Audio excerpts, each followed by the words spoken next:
우리 하나님 말씀 보겠습니다. 잠언 25장 8절에서 12절 말씀. 잠언 25장 8절에서 12절입니다. 우리 다 같이 교독하겠습니다. 제가 먼저 봉독합니다. 너는 서둘러 나가서 다투지 말라. 마침내 네가 이웃에게서 욕을 보게 될 때에 네가 어찌할 줄을 알지 못할까 두려우니라.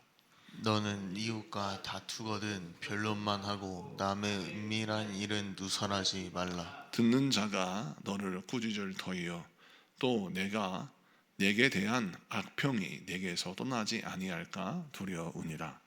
경우에 합당한 말은 아로새긴 은 쟁반의 금 사관이라. 다 같이 슬기로운 자의 책망은 청정하는 자의 거리와 정금 장식이니라. 아멘. 네, 오늘 잠언 25장 8절에서 12절까지 말씀을 통해서 갈등을 다루는 기술이라는 제목으로 말씀을 증거할 때 많은 은혜 받는 시간 되길 바랍니다.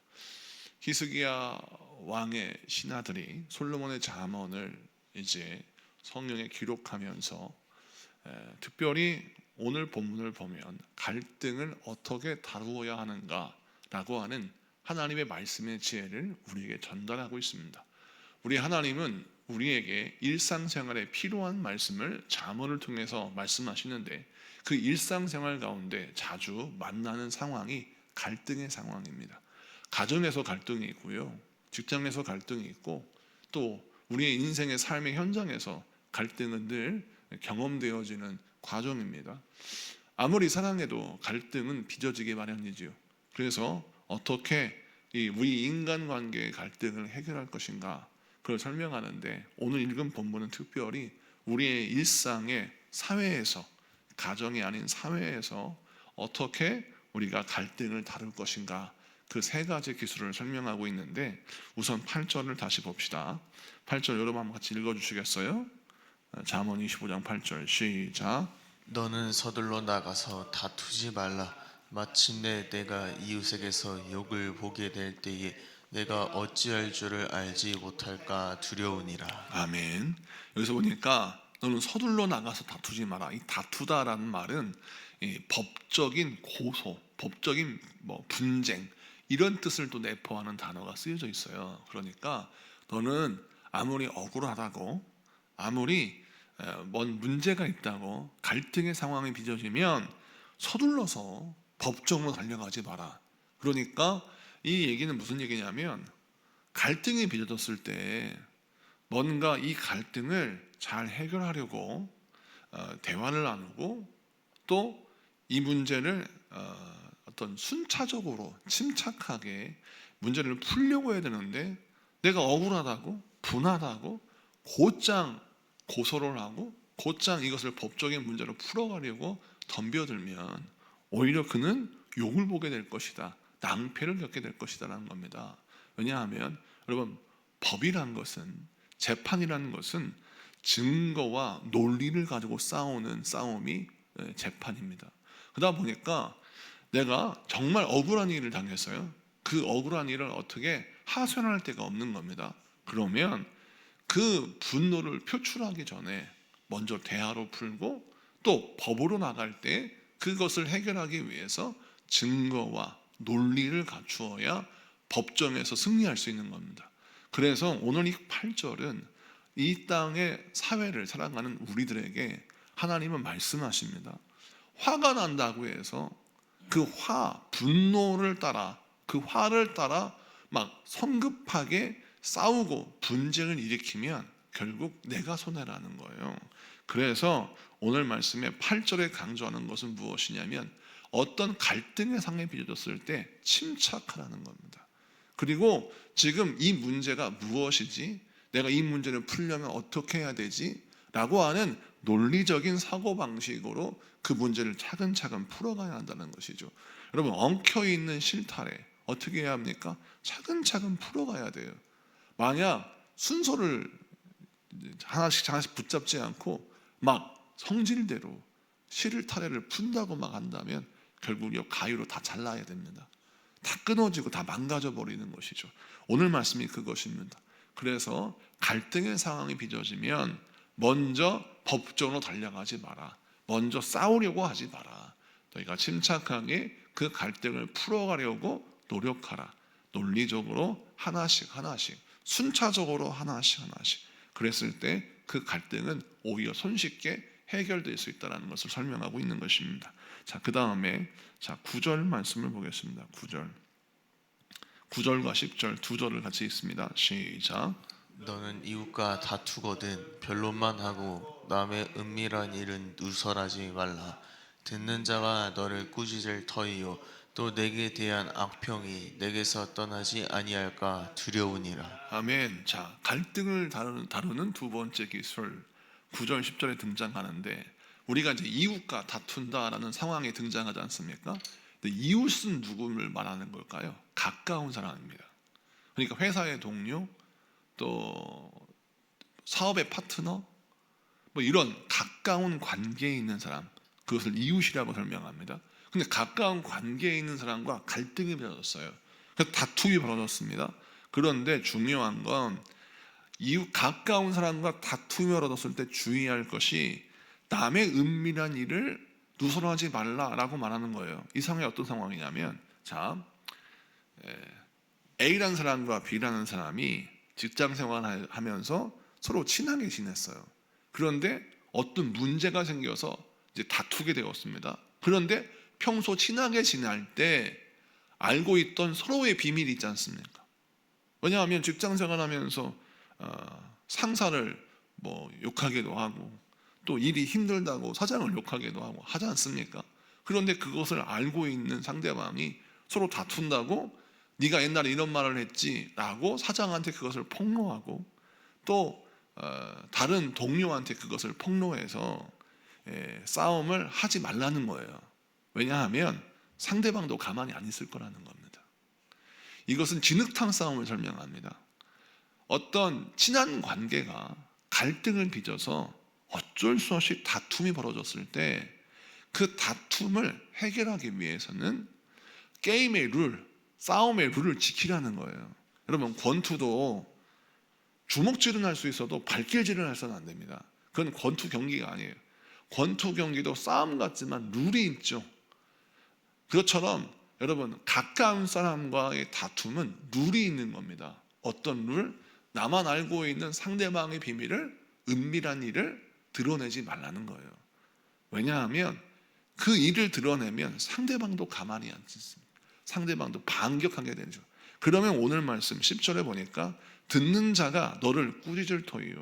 이것은 뭐냐면 너도 역시 반격을 당할 것이다 라는 겁니다. 그래서 서로 진흙탕 싸움을 하게 되는 거예요.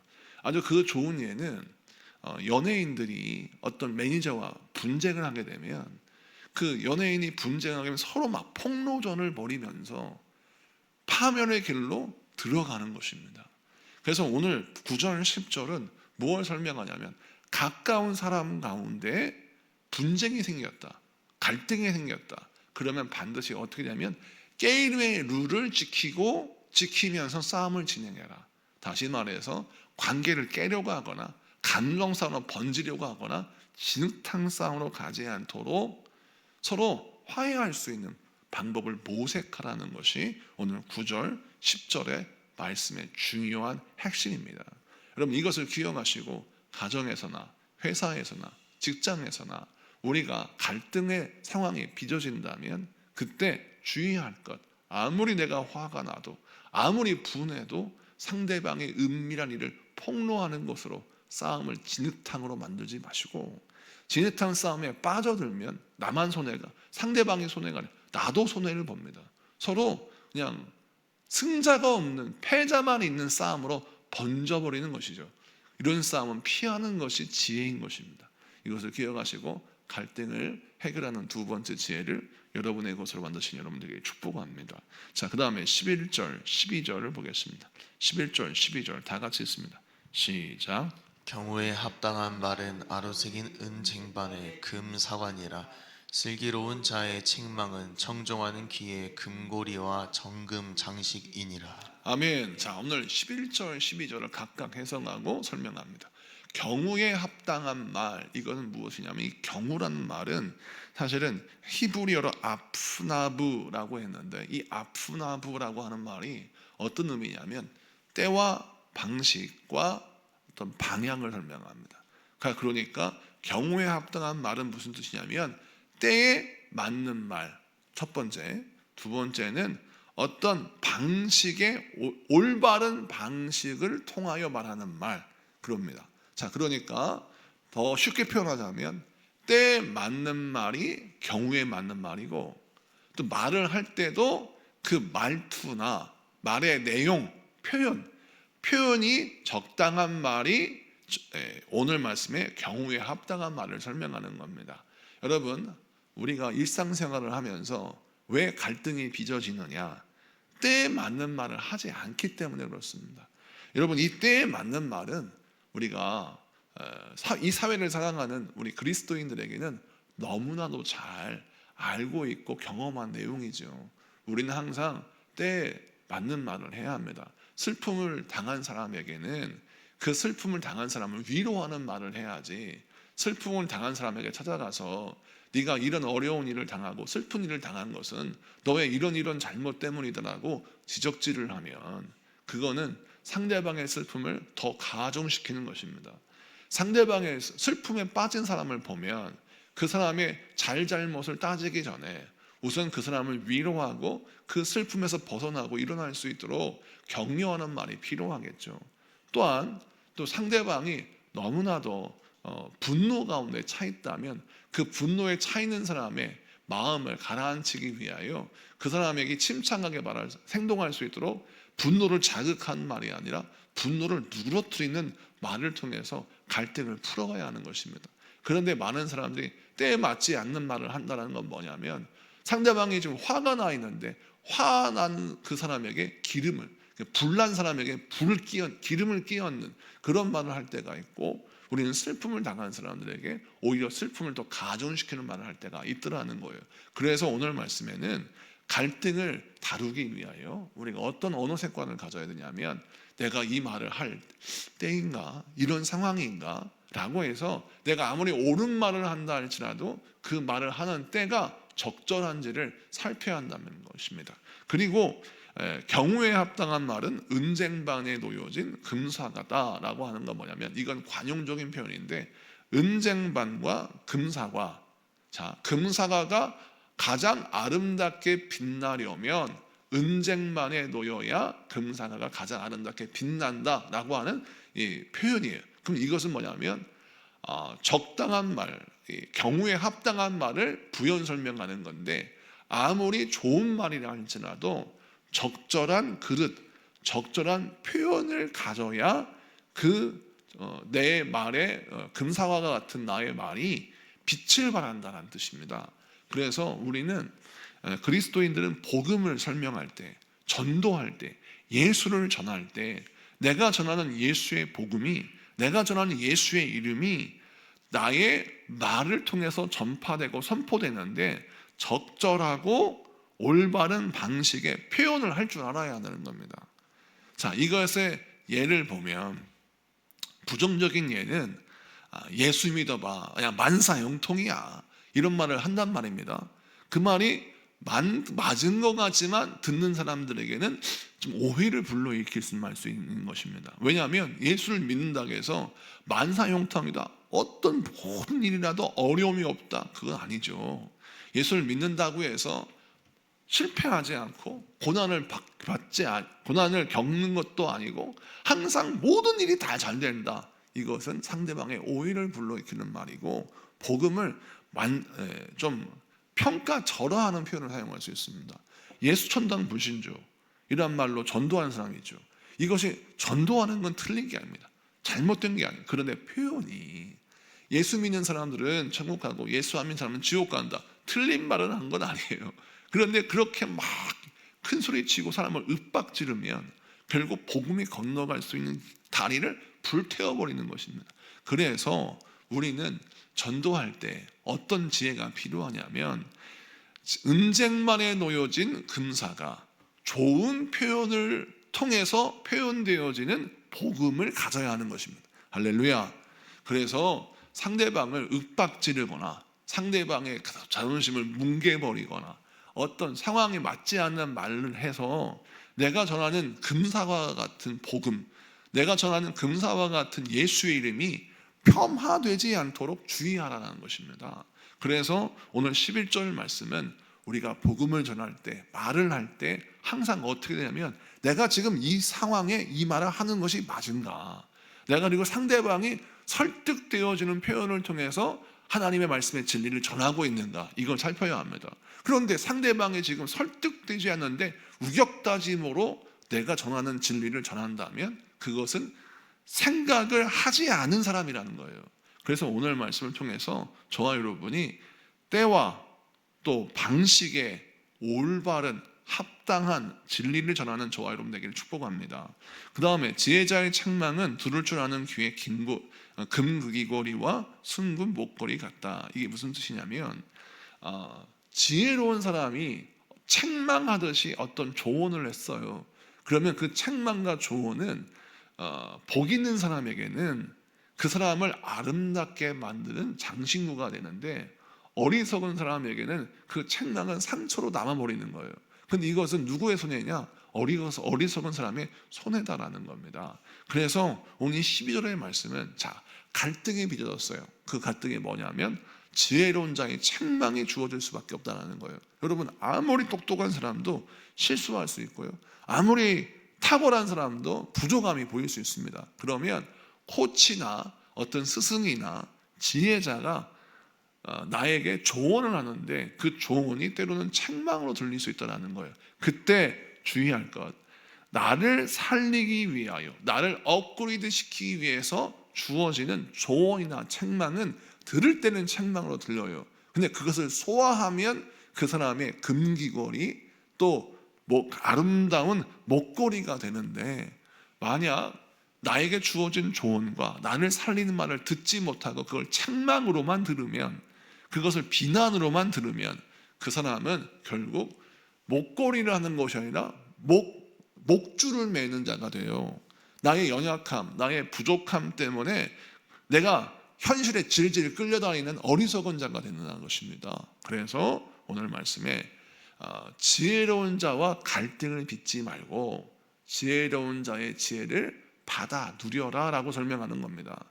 세상에서 우리가 일상생활을 살아가다 보면 가장 어리석은 사람이 실력은 없는데 자존심만 센 사람이에요. 이 사람은 실패합니다. 이건 실패할 수밖에 없어요. 제가 부흥회를 이제 가잖아요. 그러면 정말 훌륭하신 선배님들을 뵐 때가 있어요. 또 농촌에서 목회하시면서도 자신의 어떤 분야에서 정말 좋은 노하우를 가지신 분들을 뵙게 됩니다. 그럴 때 많은 걸 배우고 또 많은 것을 제가 얻기도 해요. 그런데 어떤 때는 보면 사람들이 말입니다, 내가 엄청난 실력을 가진 사람이 있다고 생각해요. 그래서 배우려고 하질 않아요. 그리고 바꾸려고 하지 않습니다. 그런 사람들은 어떤 우에 빠지냐면 실력은 없는데 자존심만 세요. 그러니까 결국 이 사람은 자기의 부족함 때문에 넘어져서 자기의 그 자존심이 목줄이 돼서 나를 질질 끌고 다닐 겁니다. 그것은 결국 나를 불행하게 만드는 것이에요.